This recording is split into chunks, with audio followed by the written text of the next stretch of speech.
آج ہم صرف بات میں مختصر آپ کے سامنے کروں گا تعلیم کے میدان میں جو کرپشن ہے جی،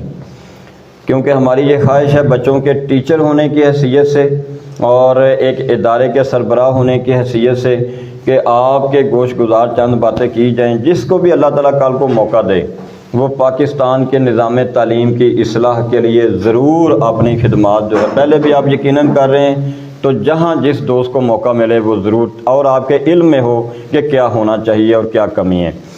دیکھیے اس میں سب سے پہلے ہم سمجھتے ہیں نظام تعلیم میں سب سے بڑی کرپشن یہ ہے پاکستان میں، یعنی ایک تو یہ نا کہ گوسٹ اسکول ہیں، اسکولوں کے فنڈ کھائے جاتے ہیں، مالی کرپشن ہے، میں اس کی بات نہیں کروں گا، وہ تو ظاہر ہے ہم میں سے کسی سے ڈکی چھپی نہیں ہے۔ اسکولوں کی تعداد بہت کم ہے، اور اسی طرح سے بہت سارے ایسے ٹیچرز ہیں جو ٹیچر نہیں ہیں لیکن ان کی تنخواہیں گورنمنٹ دے رہی ہے، اور سب جانتے ہیں۔ ہم اس کرپشن پر بھی بات نہیں کریں گے، ہم تو بات کریں گے اس کرپشن پر جو نظام تعلیم کی جڑیں کھوکھلی کر رہے ہیں، وہ طریقہ کار، وہ سسٹم جو ڈیولپ کیا گیا ہے جس سے پاکستان میں تعلیم کے نام پر جہالت پھیلائی جا رہی ہے اور قوم کو تعلیم سے دور کیا جا رہا ہے۔ دیکھیے اس میں سب سے بڑی ہم یہ سمجھتے ہیں، سب سے بڑی بدقسمتی پاکستان میں یہ ہے کہ شعبہ تعلیم کو بھی ریلوے کے ڈپارٹمنٹ کی طرح اور شعبہ تعلیم کو بھی ٹرانسپورٹیشن کے وزیر کی طرح اور اسی طرح سے ایجوکیشن کے ڈپارٹمنٹ کو بھی سڑکیں بنانے والے محکمہ کی طرح سمجھ لیا گیا ہے، اور یہ پہلے دن سے ایسا ہو رہا ہے۔ ایک ریلوے کا وزیر ہے، اس کی تبدیل کر کے اس کی وزارت جو ہے قلمدان، تو اس کو اگلے دن وزیر بلدیات لگا دیا جاتا ہے، اور پھر اس کے بعد اس کو ہی وزیر تعلیم لگا دیا جاتا ہے۔ پاکستان میں آج تک یہ لا ہی نہیں بن سکا کہ باقی محکموں کے تو وزارتیں ان کے وزیر بدلے جا سکتے ہیں، وزیر تعلیم صرف ایجوکیشنسٹ بندہ ہوگا جو ایجوکیشن کی لائن سے ہو، وہ ریٹائرڈ پروفیسر ہو، وہ وائس چانسلر ہو، وہ ٹیچر ہو، وہ ایجوکیشنسٹ ہو، وہ پروفیسر صاحب ہوں، وہ پرنسپل صاحب ہوں، گورنمنٹ ادارے کے ہوں یا پرائیویٹ ادارے کے ہوں۔ ہم ایک تو مطالبہ آپ سب کی موجودگی میں یہ کریں گے کہ پاکستان میں آئین کے مطابق یعنی اس میں تبدیلی یا ترمیم کی جائے، اور پاکستان میں وزیر تعلیم خواہ وہ وفاقی سطح کا ہو یا وہ صوبائی سطح کا ہو، وہ ایجوکیشنسٹ انسان جو ہے وہ لگایا جائے، جیسے کسی ہاسپٹل کا، اور اسی طرح سے جو وزیر صحت ہے وہ کوشش کی جاتی ہے کہ وہ ڈاکٹر ہو، تو پاکستان میں وزیر تعلیم بھی ایجوکیشنسٹ انسان ہونا چاہیے۔ وہ پہلے وزیر بلدیات نہ رہ چکا ہو، یا وہ وزیر ریلوے کو ہٹا کے ادھر نہ لایا گیا ہو، یا وہ کوئی تاجر نہ ہو، وہ اپنی اپنی جگہ پہ سب لوگ اہم ہیں جی۔ اور دوسری جو میں ریکویسٹ کرنا چاہوں گا کہ جس سے کرپشن کا دروازہ ایجوکیشن میں کھولا گیا، ایجوکیشن کی تباہی کی جو بہت بڑی وجہ ہے وہ نمبروں کی دوڑ ہے۔ میٹرک میں نمبروں کی دوڑ ہے، انٹر میں نمبروں کی دوڑ ہے، اور سب کو پتہ ہے کہ یہ نظام تعلیم کی تباہی ہے، سب کو پتہ ہے، لیکن اس کو ٹھیک کیوں نہیں کر رہے کہ ٹھیک کرنے والوں کے بچے اس ملک میں پڑھتے ہی نہیں۔ جو وزیر تعلیم ہے اس کے بچے اس ملک میں نہیں پڑھتے، اس کے بچے اس ملک میں نہیں پڑھتے، اور اگر پڑھتے ہیں تو وہ ان سکولوں میں پڑھتے ہیں جہاں پر یہ تباہی اور یہ نظام نہیں ہے، یہ سسٹم نہیں ہے۔ اور پھر آپ دیکھیے کہ اس سسٹم پر گورنمنٹ کے اپنے ٹیچرز، اپنے پروفیسرز، پرنسپلز جو گورنمنٹ کے ہیں،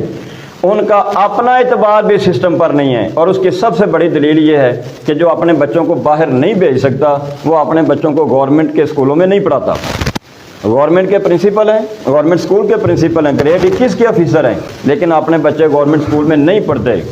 اپنا اعتبار بھی گورنمنٹ کے نظام پر، جو گورنمنٹ کا نظام ہے، جو سسٹم ہے، وہ ہمارے اپنے آفیشیلز کا، آفیسر کا نہیں ہے۔ اس لیے ہم یہ بھی سمجھتے ہیں کہ جب بھی موقع ملے، جب بھی کوئی باشعور انسان آئے تو وہ آئین اور قانون کے مطابق یہ چیز نافذ کرے کہ جتنے گورنمنٹ کے آفیشیلز ہیں، اور خاص طور پہ جو نظام تعلیم کے، جو محکمہ تعلیم کے جو لوگ ہیں، ان کے لیے یہ لازم قرار دیا جائے کہ وہ اس نظام تعلیم میں اپنے بچوں کو داخل کروائیں گے، اور اس کے بغیر نظام تعلیم کی اصلاح نہیں ہو سکتی۔ کہ جو کرتا درتا ہوں ان کے بچے ہی نظام تعلیم سے باہر ہوں، تو ظاہر ان کو تو یہ اس مسئلے کا علم ہی نہیں ہو سکتا۔ اور تیسری کرپشن کی ایک بہت بڑی وجہ یا ایک دروازہ وہ یہ ہے کہ گورنمنٹ نے پرائیویٹ اور جو سرکاری ادارے ہیں جی، ان میں بائیفرکیشن کر دی ہے۔ حالانکہ یہ پرائیویٹ تعلیمی ادارے گورنمنٹ کے کا جو بوجھ ہے تعلیم کا اور عوام کو ایجوکیٹ کرنے کا، اس میں گورنمنٹ کے اپنے تعلیمی اداروں سے زیادہ حصہ ڈال رہے ہیں۔ یہ غلط اعداد و شمار دیے جاتے ہیں کہ جی 60-70% بچے گورنمنٹ اسکولوں میں پڑھتے ہیں اور 25 سے 30%، 40% بچے پرائیویٹ اسکولوں میں پڑھتے ہیں۔ حقیقت بالکل اس کے الٹ ہے، میں آپ کو بتاؤں۔ آپ سر راولی میں دیکھ لیجئے، 2 گورنمنٹ ہائی اسکول ہیں بوائز کے، اور اس وقت ان میں تعداد 500 سے 600 کے درمیان میں ہے۔ آپ یعنی خود آن دی ریکارڈ یہ بات آپ ویریفائی کر سکتے ہیں، بوائز کے اور 2 ہی غالباً لڑکیوں کے ہیں۔ اور اسی طرح سے پرائمری اور مڈل اسکولوں کو ملا لیا جائے تو راولی میں اس علاقے میں گورنمنٹ اسکولز میں ٹوٹل لڑکے اور لڑکیوں کی تعداد اگر آپ گنیں تو وہ 6 سے 7 ہزار سے زیادہ نہیں ہے، جبکہ اتنی تعداد راولی میں 2-3 ایسے ادارے ہیں جہاں صرف ایک پرائیویٹ اسکول میں اتنی تعداد ہے۔ اور اس وقت راولی میں 100 اس کنٹونمنٹ بورڈ کی حدود میں، آج سے 5-6 سال پہلے ہماری ایک یونین بنی، 100 پرائیویٹ ادارے جو ہیں اس وقت ہمارے ممبر بنے تھے، اور آج تو میرا خیال ہے کہ یہ کم از کم 200 کے لگ بھگ یہ تعداد پہنچ چکی ہے۔ تو آپ ذرا اندازہ کر لیجئے کہ پرائیویٹ اسکول میں کتنے اسٹوڈنٹس پڑھ رہے ہیں اور گورنمنٹ اسکول میں کتنے پڑھ رہے ہیں۔ لیکن اس سب کے باوجود گورنمنٹ ہمیشہ پرائیویٹ اسکولز کو ڈسکریج کرتی ہے اور پرائیویٹ اداروں کو ہمیشہ تھریٹ کیا جاتا ہے۔ ایک کلرک گورنمنٹ کے ادارے کا سی او ایجوکیشن کے آفس میں ایک نچلے درجے کا، جس کو ہم کہتے ہیں کلرک ہے، 7ویں-8ویں درجے کا، وہ آتا ہے، اور ایک پرائیویٹ ادارے کے پرنسپل کو جو ماسٹر ان ایجوکیشن ہے، جو ایم ایڈ ہے یا ایم فل ان ایجوکیشن ہے یا پی ایچ ڈی ہے، وہ ڈاکٹر ان ایجوکیشن ہے، وہ اس کو آگے کہتا ہے تم نے اسکول کیوں کھولا ہوا ہے، تم یہ اسکول کی ٹائمنگ کیوں نہیں ایسے کرتے، مجھے آرڈر ہے تیرا اسکول میں سیل کر دو۔ یعنی اس قدر یعنی پرائیویٹ تعلیمی اداروں کو بجائے ان کو سپورٹ کرنے کے، تو ہم یہ ریکویسٹ کریں گے آپ سب سے بھی کہ جہاں آپ کو جس فورم پر موقع ملے، پرائیویٹ تعلیمی اداروں کو کی حوصلہ افزائی کے لیے، بلا شبہ اس کے بغیر، کیونکہ گورنمنٹ نے تو دیکھیے گورنمنٹ تعلیمی ادارے مزید اوپن کرنے، تو میرا خیال ہے آپ سب بھی جانتے ہیں کہ 2 ہائی اسکول ہیں گورنمنٹ یعنی راولی میں بوائز کے گرلز کے لیے، تیسرا اسکول آج تک نہیں کھل سکا، اور یہ کم از کم آج سے 15 سے 20 سال پہلے کے قائم ہیں۔ 15 سے 20 سالوں میں کتنے نئے ادارے دوسرے بن چکے ہیں، آبادی کہاں سے کہاں پہنچ چکی ہے، یعنی اسکیمیں یہاں پہ بن چکی ہیں، لیکن تعلیمی ادارے گورنمنٹ کے 2 ہی ہیں۔ ایک ہی کالج جو ہے وہ بوائز کے لیے ہے، ایک ہی گرلز کے لیے، اتنی زیادہ تعداد ہونے کے باوجود۔ تو یہ باقی سارا جو خلا ہے، جو کمی ہے، یہ پرائیویٹ تعلیمی ادارے پورے کر رہے ہیں۔ پرائیویٹ تعلیمی اداروں پر جو گورنمنٹ کے ٹیکسوں کے بوجھ ہیں، ان کے جو بجلی کے ٹیرف کے پرابلم ہیں، ان کے گیس کے جو ٹیرف کے پرابلم ہیں، اور اسی طرح سے ایڈورٹائزمنٹ کے ٹیکس ہیں، اور کبھی ان سے یعنی ان کو ایک مافیا جو سمجھ لیا گیا ہے اس فضا کو ختم کرنے میں، کیونکہ یقیناً آپ بھی جتنے دوست یہاں بیٹھے ہیں، میرا خیال ہے میں دعوے سے کہہ سکتا ہوں کہ سب کے بچے پرائیویٹ اسکول میں ہی پڑھ رہے ہیں، ٹھیک ہے نا جی۔ تو اگر پرائیویٹ اداروں میں پڑھ رہے ہیں تو سر ان کی اگر ٹیکس کم ہوں گے،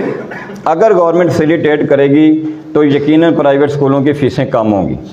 گورنمنٹ جتنے ہم پہ ٹیکس ڈالے گی تو ظاہری بات ہے اس کا نتیجہ کس پر شفٹ ہوگا جی، اس وہ بوجھ تو جو لوڈ ہے وہ وہاں پہ پیرنٹس پہ ہونا ہے نا جی شفٹ، ظاہری بات ہے، ادارے نے اپنے پاس سے تو یہ چیزیں نہیں دینی۔ ایک اسی طرح سے پاکستان میں یہ طبقاتی نظام تعلیم ہے جی، ہم کہتے ہیں چلیں پرائیویٹ تعلیمی ادارے بھی بن گئے، گورنمنٹ تعلیمی ادارے بھی کام کر رہے ہیں، لیکن پی ٹی بی کے ہونے کے باوجود، پنجاب ٹیکسٹ بک بورڈ جو ہے، اس کے ہونے کے باوجود آج تک اس کی پالیسیوں کو نافذ نہیں کیا جا سکا، اور کچھ لوگ کرنے دینا چاہتے ہی نہیں۔ توہین رسالت پر مبنی کتابیں، اور بلکہ بالکل بچوں کو دہریہ بنانے والی کتابیں،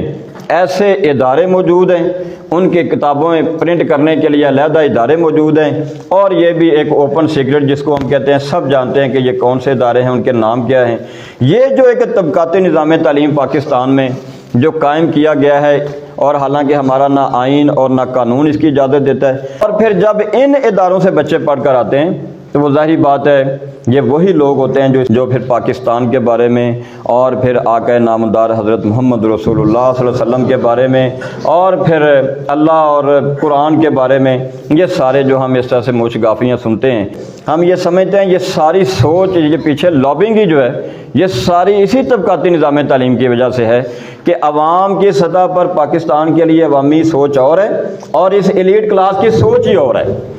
ان کا نہ تحریک پاکستان سے تعلق ہے، نہ ان کے بڑوں نے تحریک پاکستان میں حصہ لیا، نہ ان کا تحریک اسلام سے کوئی تعلق ہے، نہ تحریک ختم نبوت سے ان کا کوئی تعلق ہے۔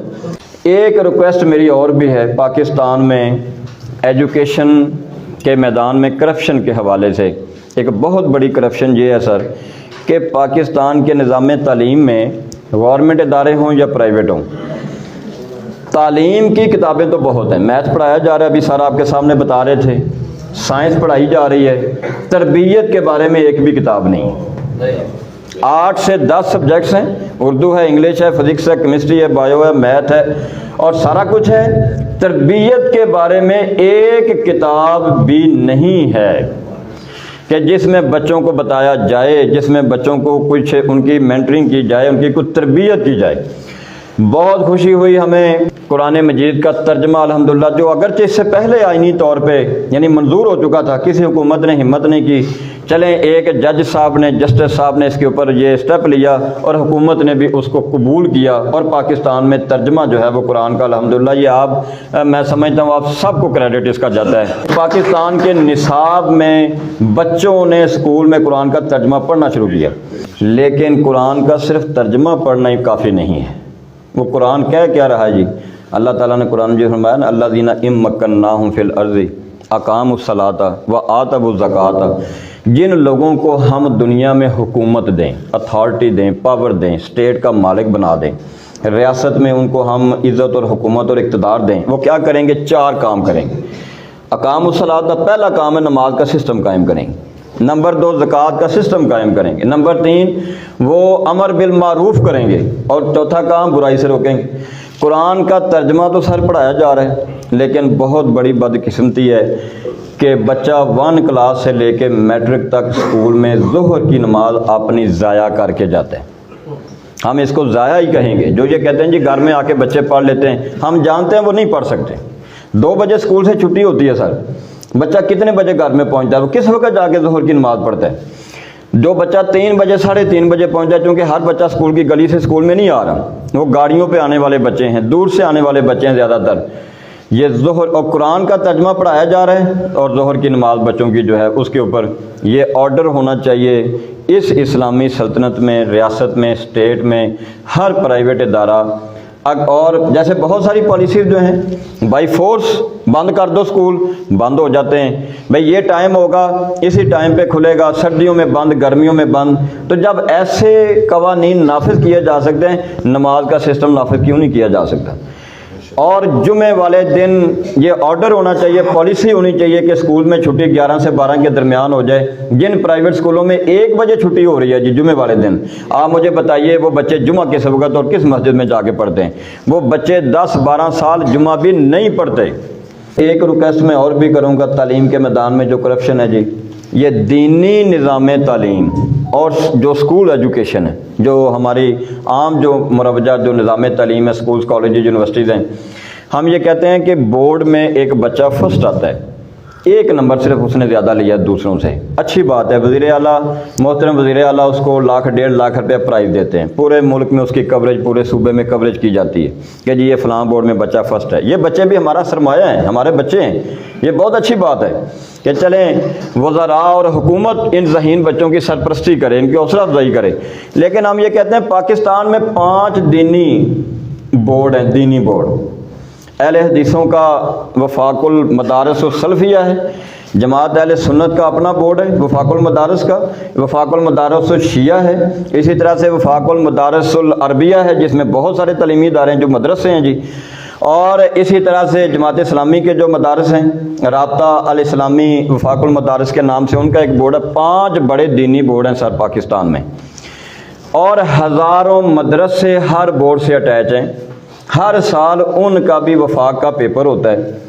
اور ہزاروں بچوں میں سے ایک بچہ جو ہے یا 2 بچے یا 10 بچے جو ان میں فرسٹ آتے ہیں، جو عالم دین بنتے ہیں، ان کی سرپرستی کبھی کسی حکومت نے محسوس نہیں کی کہ یہ بچے بھی تو قوم کا سرمایہ ہیں،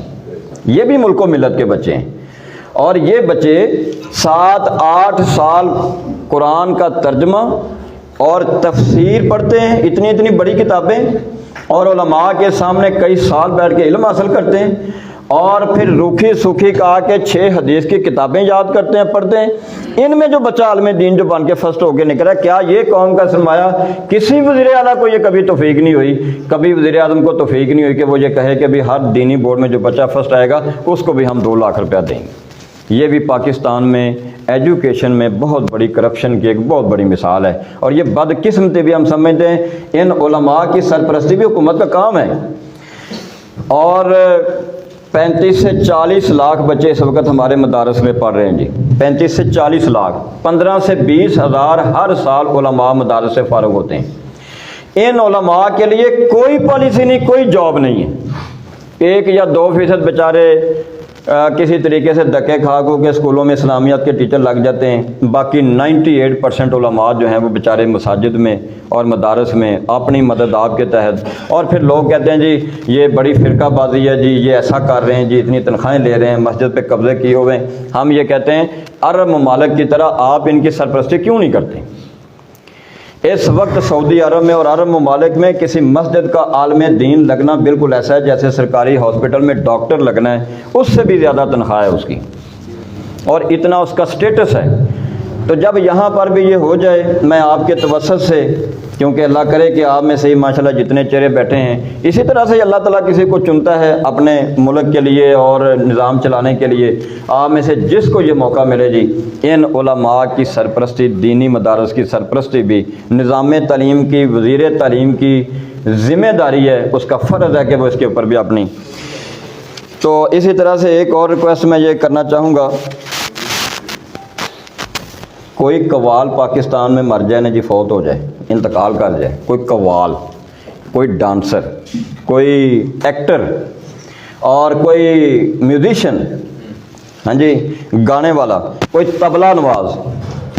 اس کے اوپر بھی وزیر اعظم کو بڑا افسوس ہوتا ہے کہ جی ملک جو ہے نا بڑے ذہین انسان سے محروم ہو گیا ہے۔ اور اب یقین جانیے پچھلے 20 سالوں کی آپ اخباریں اٹھا کے دیکھ لیں، کتنے پروفیسر دنیا سے چلے گئے ہیں پاکستان کے، وزراء یعنی ماہرین تعلیم جاتے ہیں دنیا سے، اور شاعر جاتے ہیں، مصنف جاتے ہیں، ادیب جاتے ہیں۔ کبھی کسی وزیر اعلیٰ یا وزیر کو یہ توفیق نہیں ہوتی وہ یہ کہے کہ ملک ایک بہت ذہین انسان سے محروم ہو گیا ہے، تاکہ عوام کو، قوم کو پتہ چلے کہ ماہرین تعلیم کی، اساتذہ کی بھی عزت ہے، ان کا بھی سٹیٹس ہے۔ لیکن افسوس یہ ہے کہ ان کے لیے باقاعدہ دن منائے جاتے ہیں، ہر سال کے بعد برسی منائی جاتی ہے اور افسوس کے پیغام دیے جاتے ہیں۔ ٹھیک ہے، ہم اس سے کوئی انکار نہیں کرتے یا اس کو ہم کوئی غلط یا کوئی فتویٰ نہیں دیتے، لیکن جو ماہرین تعلیم ہیں، اساتذہ ہیں،